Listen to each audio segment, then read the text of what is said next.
very much for that really kind introduction, but more importantly for everything you're doing here at LaGuardia, along with Karen McKeon and the whole staff here, and Claudia Chan, but everybody. We were here, Jimmy and I, just a week or two ago for a forum with many of your students and others around immigration issues. And we've been here many other times on other issues, but you really are a big part of the reason of why our city university system is doing so well. It's such a great benefit to this city. You're part of why we have been able to deal with this recession better than any other city in America. You're part of the reason why we're going to have more New Yorkers in the tech industry than we've ever had before, so thank you. And community colleges are the bedrock of our public university system, and you're making them shine. So thank you. And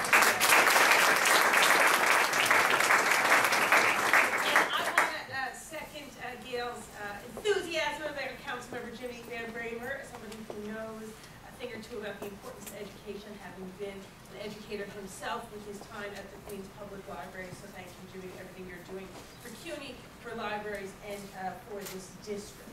And then also, he might be joining us a little late because he's coming from the Bronx, but either way, someone who deserves a lot of thanks and recognition if we're talking about the City Council's work around transportation and how we can do more for transportation is the chair of our Transportation Committee, another Jimmy, I'm just saying, Jimmy Baca of the Bronx. So in his absence, could you give him a round of applause?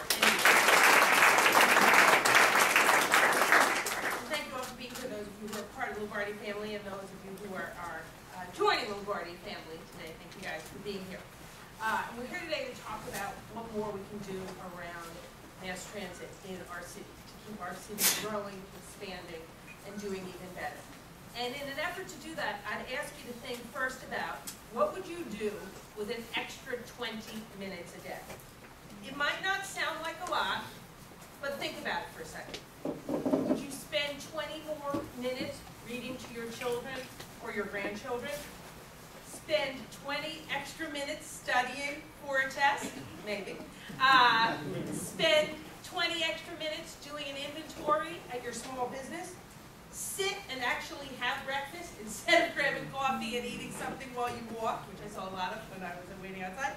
Or maybe you'd sleep for 20 more minutes, which is a good thing for your health too. Now 20 minutes doesn't sound like much, but it adds up to an extra 3.5 days a year. And every day, New Yorkers in the Bronx, Brooklyn, Queens, and Staten Island spend an average of 20 minutes more commuting than those New Yorkers who live in Manhattan. Why? Because we have a transportation system that was built to serve a different era and basically a different city than what we have now. Next October, it'll be exactly 110 years since our first subway line opened. It was called the Manhattan Main Line, and it's now part of the 456. When the subway started running in 1904, there were about 4 million people in New York City, and over half of them lived in Manhattan. Less than 200,000 people lived in Queens, which is kind of unimaginable if you think about it. The majority of our current subway system was completed by the 1950s. At that point, nearly 70% of the private sector jobs in New York City were located in Manhattan, and subways helped move people in that direction to those jobs. Fast forward to today. Manhattan accounts for less than 1/5 of the total population of our city. Nearly 2.3 million people live in Brooklyn, and nearly 2.6 million people live in Brooklyn. Tonight is Marty Markowitz's state borough, so everyone tell him he has been acknowledged here in Queens. And in the last 2 decades, we've seen a net loss of jobs in Manhattan and continued job growth in every other borough. Our city has changed over time, but our transportation system hasn't, and it hasn't kept pace. It's a system that still operates as though the majority of New Yorkers live and work in Manhattan. And it assumes that wherever you live, you're always trying to get in or out, not just of Manhattan, but of the central business district. Let's look at two commutes with very different commute times, two different commuters, but very similar problems. And when you think about these two commutes, recognize we still have one of the best transit systems in the world. So we're not saying everything's horrible, but we're saying how do we make the best and make it even better? Because that's what New York is about. And how do we recognize that this system simply doesn't serve every neighborhood in New York or every New Yorker? So let's talk about those two commuters. Natalia is a home care worker living in the Morris Park area in the Bronx. Every day, she commutes to help take care of somebody in Co-op City. That's less than 4 miles away from where she lives.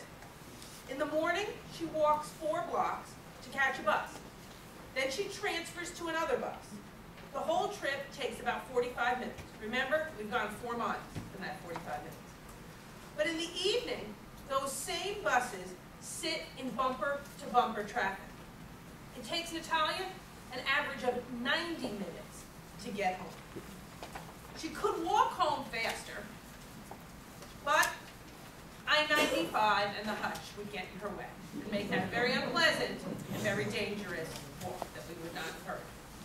And every day, while Natalia is sitting on the bus, Judy is waiting for a subway. Judy lives in Far Rockaway and takes the A train to the G, God help her, to get to her job at the Greenpoint Manufacturing and Design Center. It takes her almost 2 hours on the subway to make the 21-mile trip. To put that in perspective, it takes the same amount of time to travel the 90 miles from Poughkeepsie to Grand Central Station on Metro North.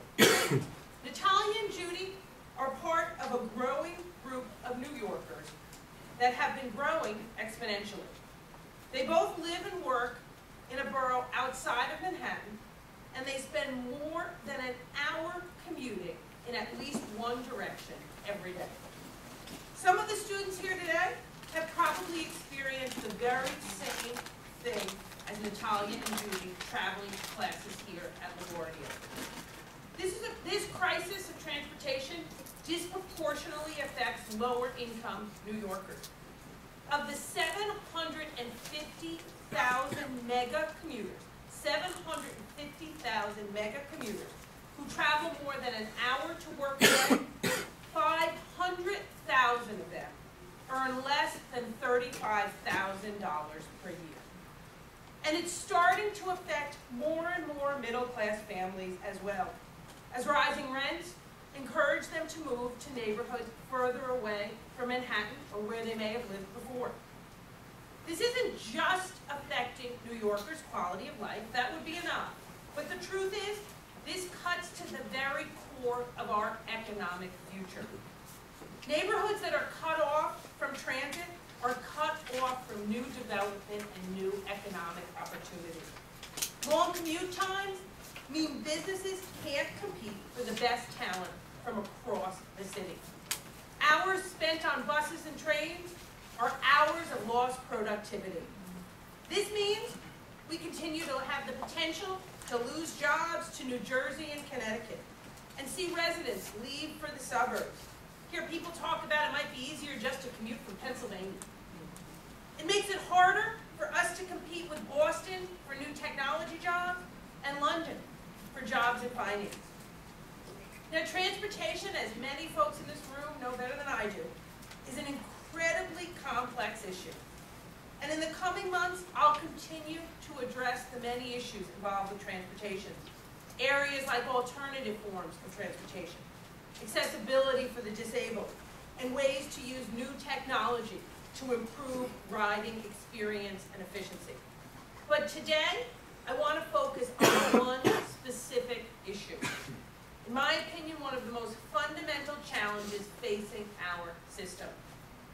If we want to remain the economic capital of the world and to continue to grow good new middle-class jobs, if we want to keep a place for middle and working class families, then we need to build a transportation system that serves the needs of a 21st century New York.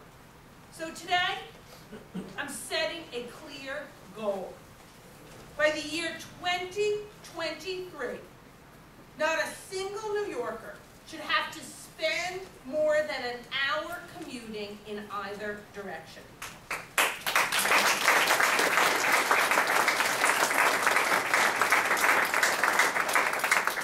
Our goal must be that we can no longer be home to the most mega commuters of any city in the country. We like to be number one, but we're happy to be last as it relates to the number and percentage of mega commuters. Instead of that reality, I believe we can build a city where a single parent can take a new job in a different borough, knowing that they still can get home on time to pick their child up from daycare and have dinner with them. That we can be a city where businesses are eager to locate in every neighborhood, knowing that long commutes won't scare away potential employees and potential growth opportunities. Where a family who has a second child and needs more space knows that the commute from Queens won't be longer than the commute from New Jersey or Connecticut. We can unlock the next phase in our city's development and stay competitive in an increasingly global economy. A 1-hour commute cap won't happen overnight. Clearly 2023 isn't overnight. But I believe it is within our reach. We're just talking a decade of work here. And today, to make that a reality, I'm going to outline a 5-point strategy called Fair Ride NYC. A plan that will get us moving in the right direction, pun intended, let me say it again. Fair Ride NYC, a plan that will get us moving in the right direction, and ultimately give every New Yorker a fair ride. Point 1, if we're going to make good on the vision I just described, we need to be in charge of our own transit system. So today, I'm proposing that New York City be given control of the MTA. Of the 1.8 billion people, 1.8 billion people who ride the MTA system every day, more than 90% of them use New York City's subway and buses. And the vast majority of the dollars that fund that system come from the 5 boroughs through fares, tolls, and taxes. But right now, New Yorkers really have little say in how to run that system. The MTA chair is appointed by the governor. The mayor has a minority of the appointments on the MTA board. The majority of the members are appointed by the governor and by county leaders from outside of our city. This has resulted in an MTA that doesn't respond quickly enough to the needs of New Yorkers and the changing face of our city. So I propose that the mayor be given the authority to directly appoint the head of the New York City Transit. Under my plan, the mayor would also directly appoint the majority of the MTA board members. This change will keep our trains and buses operating on a regional system, because that's important, but it'll make sure that the majority stakeholders have a majority voice, as we should. And having the buck stop with the mayor will bring much needed accountability. In addition, I propose that there be one voting member of the riding public on the board. Public representation on the MTA board, and our public representative has done a terrific job, and Andrew deserves a lot of credit for what he's done, and it's not an easy position he's in. But it's ceremonial. Having a full voting member on the board will finally give riders real input in the system.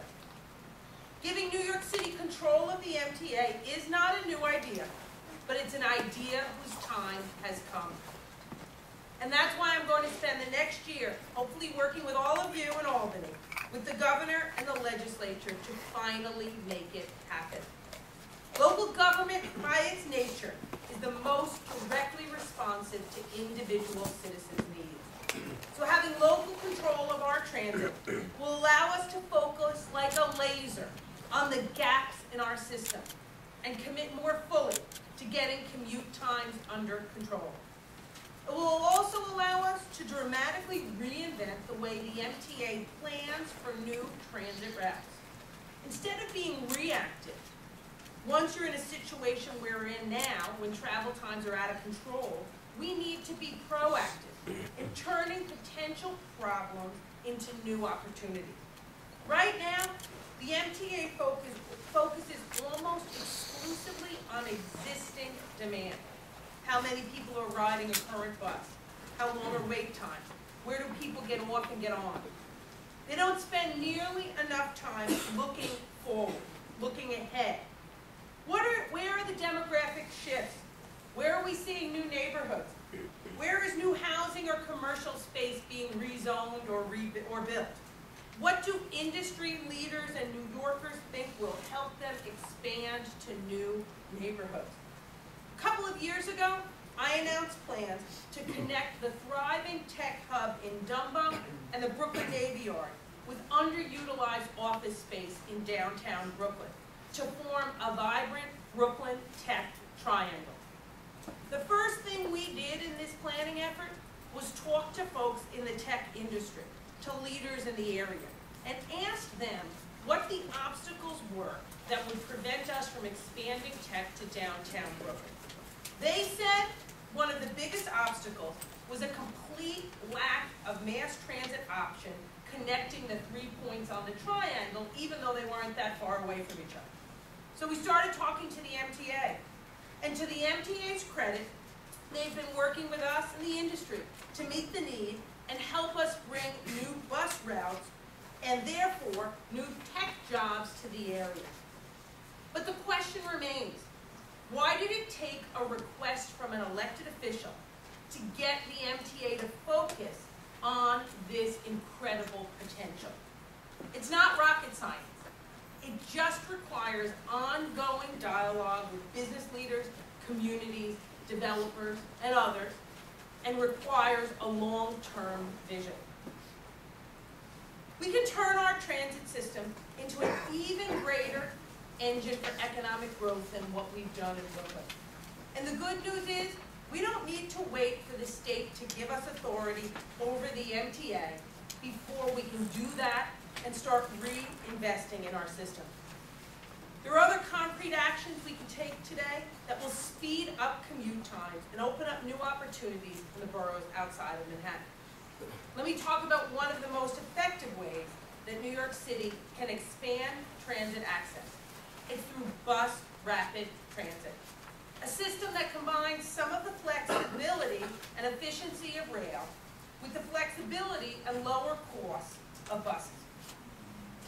As we've seen from the 2nd Avenue subway line, a new subway can take decades to complete.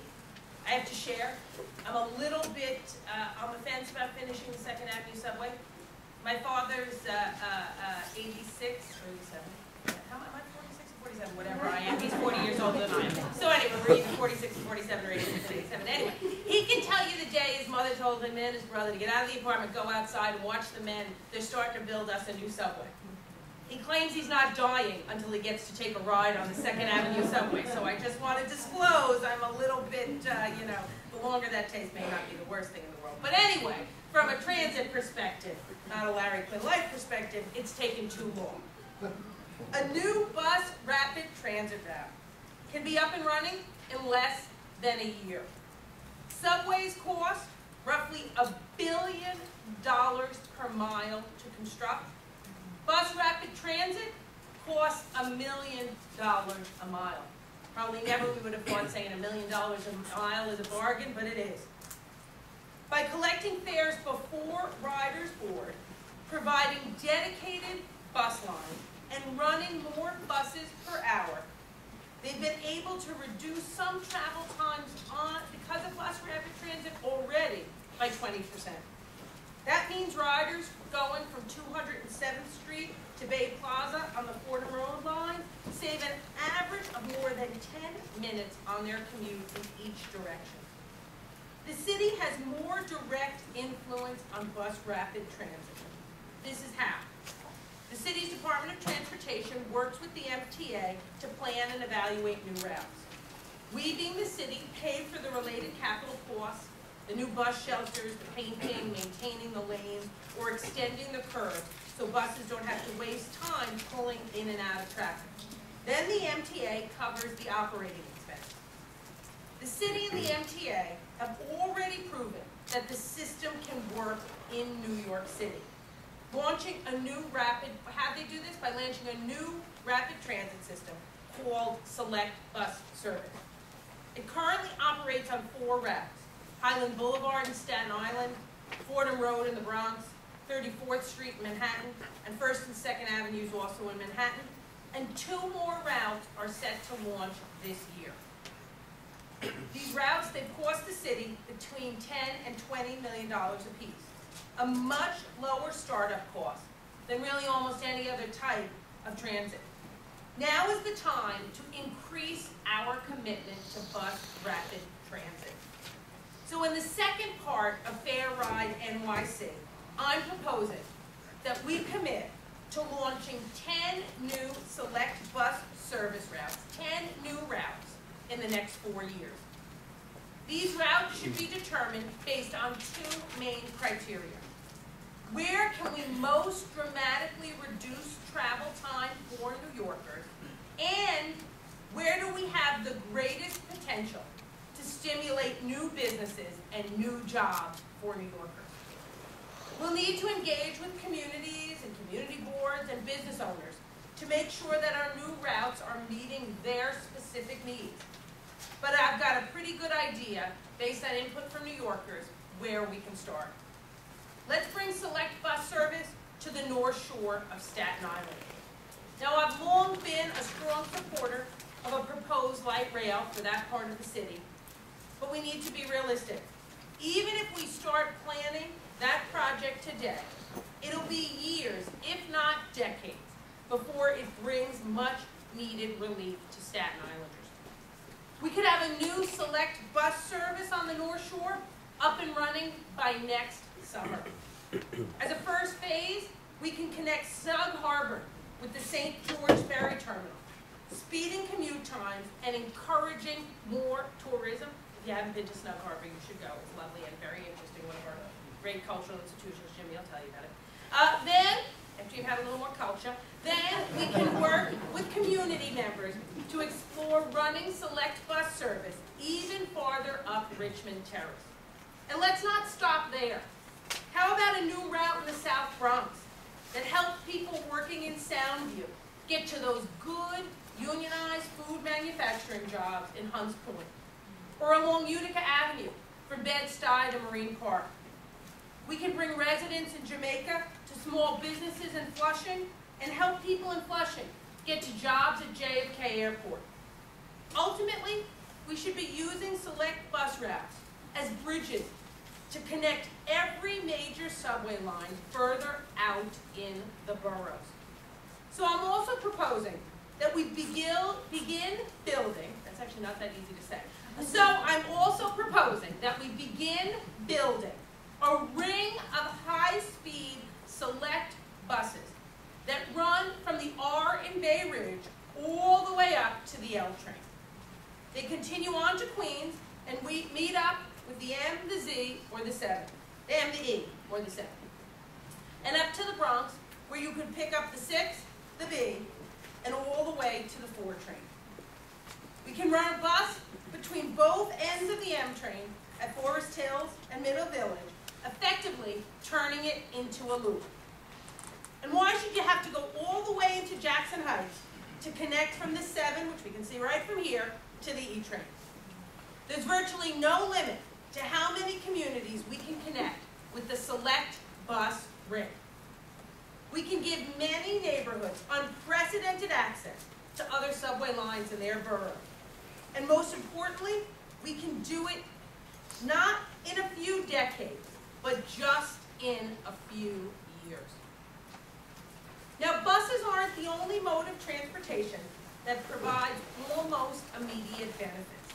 The third part of my plan involves making better use of one of our greatest underused resources, our waterways. New City is a city of water. And for far too long, we have literally and figuratively turned our back on the waterfront. I envision a city that once again connects and moves New Yorkers through our great blue highways. Ferries are one of the greenest forms of mass transit. They're much cheaper and easier to start up than a subway line. And the per-rider subsidy is even lower than most bus lines. Back in 2008, I first proposed bringing 5-borough ferry service to New York City. Since then, we in the council have worked with Mayor Bloomberg and the Economic Development Corporation to launch the East River Ferry Service, connecting Queens, Brooklyn, and Manhattan. The East River Ferry has been even more successful than we could ever have hoped. In just 18 months, it's already served over 1.6 million riders. And not surprisingly, people aren't using it just to go back and forth from Manhattan.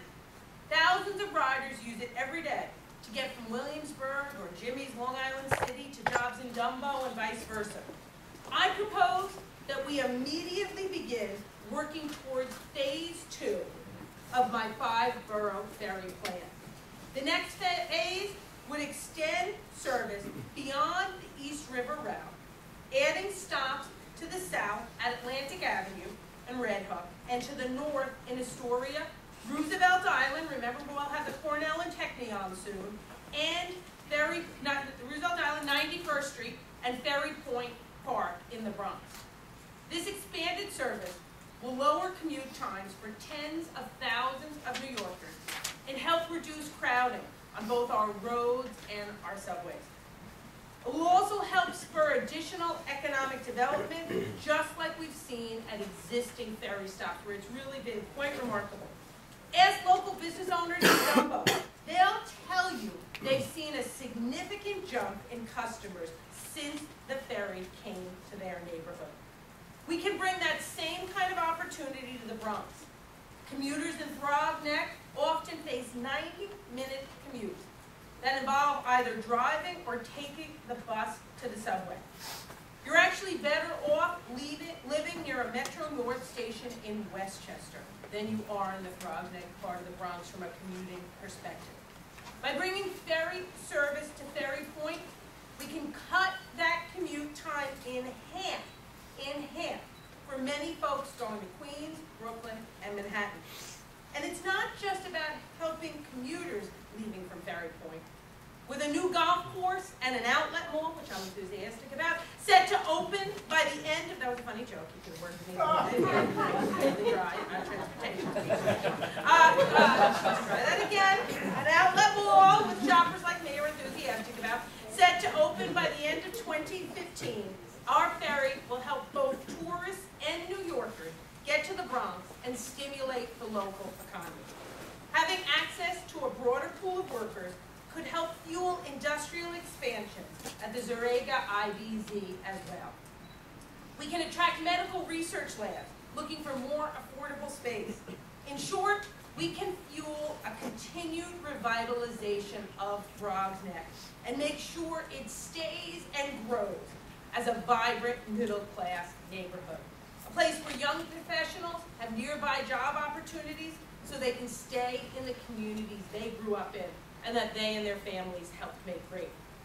Now, ferries aren't just a key part of transportation. We now know they're a critical part and a critical tool in emergency response also. The East River Ferry was the first mass transit up and running after Hurricane Sandy. Why is this in part? Because ferries are flexible. They can land just about anywhere where there's a dock, and quickly, as we saw when the airplane crashed in the Hudson River, we saw on 9/11, they can move people quickly in a crisis. After Sandy, the city knew this. That's why we launched emergency ferry service running from Rockaways to Manhattan, financed with federal dollars. It's been the only way for many Rockaway residents to get off their Minster since the shuttle has been down, and it's scheduled to continue until the train comes back online. I say we should start taking steps today to keep the Rockaway Ferry active even after the shuttle is up and running, because that neighborhood, even with the shuttle, had very limited mass transit. We can start working now to secure a more permanent stream of federal funding. And we can begin planning for a park and sale facility that would allow even more residents to utilize the ferry. And as the city and state continue to receive federal dollars to rebuild post-Sandy and strengthen our infrastructure, we should look for even more opportunities citywide to invest in ferries. It'll make our city safer, and it'll reduce commute times for people living in all the 5 boroughs. Now, so far I've talked about buses and ferries, which are both more flexible and easier to implement than rail transit. But there are still some good opportunities to extend train service for even more commuters. That's why the 4th part of my plan uses an expansion of Metro North service to bring faster commute to tens of thousands of people in the Bronx. I propose that the MTA extend Metro North Rail all the way to Penn Station, including 4 new stops at Co-op City, Parkchester, Morris Park, and Hunts Point, with additional stops along the west side of Manhattan. Remember Natalia, our home care worker with the 90-minute commute? Well, instead of taking 2 buses, she'll have the option of a 1-stop train ride from Co-op City home to Morris Park, cutting her travel time down to less than 20 minutes. Now that may be an extreme case in Natalia's, but thousands of other Bronx residents will see significant time savings as well. If we start work soon, we could see the expanded Metro North access before the end of a decade, and the average commute time for riders cut in half. We'll take cars off the road and potentially reduce neighborhood reliance on more expensive express buses, saving subsidies, dollars, and relieving congestion. And we'll be able to turn these new stations into a hub of new retail and service jobs as well. Which brings me to the 5th and final point of Fair Ride NYC. We need to bring targeted economic development strategies to the communities with the longest commute times in the city. Because it's not just about getting people to their jobs, it's also about bringing jobs to where people live so they don't have to travel so far to earn a paycheck to support themselves and their families. I recently announced a neighborhood-focused job creation program called Keeping Opportunities Close to Home, named in honor of our late mayor, Ed Koch, Keeping Opportunities Close to Home. It's all about looking it's all about looking at existing industries that have room for growth and identifying new industries that can build on neighborhood strengths which are vast and endless in our city. The East Bronx is currently experiencing one of the biggest development booms the Bronx has seen in decades. There's major growth happening in the healthcare industry around Calvary Hospital, Albert Einstein, and Montefiore Medical Center. The city is currently building a state-of-the-art park, the backup center for the 911 call center, and that will employ 500 people at least. Once we open a new Metro North stop, we'll see more New Yorkers able to access these jobs, and even more potential for growth in the area. So what's another untapped resource in the East Bronx? The Hutch Metro Center. The Hutch Metro Center has plenty of office space available to rent, and its proximity to the medical cluster makes it prime for potential medical and health tech jobs and incubators. We don't need to wait for a new train. We can start attracting these companies now. We can start by helping property owners retrofit their spaces to be more conducive to med tech firms. And we can create matching grants that help leverage state and federal dollars to build a new med tech cluster there. We can plan ahead, which was the first thing I pointed out we're not doing enough of as it relates to mass transit. We can do this kind of neighborhood-focused economic development planning in every borough. so more people can get a job with even having to think about how long their commute could be. We can bring new manufacturing jobs to Sunset Park by making better use of city-owned terminals like the Army Terminal. We can create exporting jobs along the Staten Island waterfront by launching a regional export council, and in the process, we'll take cars off the expressway in Staten Island. We can start to outfit office spaces right here in Long Island City for 3D printing, which I know Jimmy's been enthusiastic about, and other high-tech manufacturing firms that will soon be spinning out of new campuses on Roosevelt Island. And when we do, we'll also help reduce crowding on the number 7 train. It all needs to be connected to work to its highest and best potential. We can't afford to look at transportation and economic development as distinct policy entities with distinct policy goals. We need to look at them as two sides of the very same coin. Look, there are no simple or easy solutions when it comes to transportation, but there are clear and concrete steps we can take today to bring bus rapid transit to Staten Island and ferry service to the Bronx, to use our transit system as fuel for new development, to make every New Yorker's commute just a little bit easier. Think about it. There are 750,000 mega commuters in New York City. If we save each of them 1 hour in travel every week, that's 39 million hours a year we're giving back to New Yorkers. 39 million more chances to help rebuild our economy, pursue an education, or volunteer in our communities. We can't afford to let this opportunity pass us by. We need to stop thinking about transportation as an out-of-control challenge that is unsurmountable. The solutions are in our hands if we're willing to take action, if we're willing to embrace our waterways, rethink the way we look at bus service, invest in our infrastructure, and engage in smart economic planning. New York City is home to some of the top experts in public transit, many of whom are in the room with us today.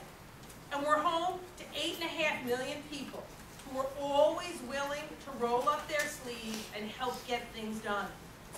Our transit system has always been among the best in the nation. It's part of what keeps us a global leader and part of what's helped us hold that position for the last 100 years. Working together, we can make it even better. Now, this won't be cheap. Building new Metro North stations, that could cost about $600 million. New select bus routes could be $150 million in capital. And expanding ferry services, $3 to $6 million more in operating subsidies. But when you think about those numbers, remember this. Every $1 billion in transportation funding generates $3.6 billion in economic activity and supports 36,000 jobs. So $1 billion gets you $3.6 billion and gets you 36,000 New Yorkers working. Some people said it's just too expensive. We can't grow our system. Those same naysayers said that we'd never find a way to finance the 7-line extension outside of the MTA's budget and have it happen on time. But Mayor Bloomberg, the council, and I, we rejected that notion. And we worked with developers and the community and Community Board 4, and we created a creative funding structure. And the 7 is being extended on time and on budget. People said we'd never see ferry service succeed in the 5 boroughs. They said we tried and we failed. Well, now the East River Ferry is thriving beyond any of the best projections we had for it, beyond anyone's imagination. We can't afford to just talk about solutions anymore. Just as I've always done with my colleagues in the council, we need to come together, make things happen, and deliver for New Yorkers. We can be a city where more people spend less time commuting and more time doing the things they love and the things we need and want them to do. A city where there is opportunity for middle-class jobs in every neighborhood. And a city that looks all more boldly to the future. So thank you all for listening today, and I look forward to working with all of you to make these 5 plans a reality in our 5 boroughs.